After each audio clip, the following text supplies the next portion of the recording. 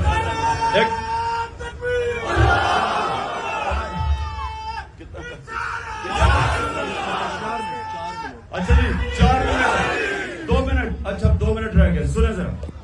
ان کا نبوت سے پہلے بھی ان کا جو کردار تھا اس کی بنیاد 2 چیزوں پہ تھی: صادق اور امین. ایک سچا انسان اور انصاف کرنے والا. یہ 2 کوالٹیز لیڈر میں ہوتی ہیں. کوئی بھی لیڈر عزت نہیں کما سکتا جب تک وہ سچا نہ ہو اور جب تک وہ انصاف نہ کرے انسانوں. تو نوجوانوں آپ نے یہ یاد رکھنا ہے، دنیا میں جدھر بھی جانا ہے سچ بولنا آسان کام نہیں ہے. کئی دفعہ آپ کو شارٹ کٹ نظر آئے گا کہ جھوٹ بول کے میں ادھر سے بچ جاتا ہوں، لیکن آپ اپنے آپ کو کمزور کرتے ہیں. جب سچ بولتے ہیں تو سچ کے لیے آپ کو دلیر ہونا پڑتا ہے، کھڑا ہونا پڑتا ہے. کئی دفعہ جو کہتے ہیں نا ظالم حکمران کے سامنے سچ بولنا ایک اللہ کو سب سے زیادہ چیز پسند ہے. تو آسان نہیں ہے، لیکن سچ آپ کو طاقتور کر دیتا ہے، سچ آپ کو عزت دیتا ہے. اور سب سے بڑی بات کہ جب آپ سچ بولتے ہیں تو جو الحق ہے وہ آپ کے ساتھ کھڑا ہو جاتا ہے. تو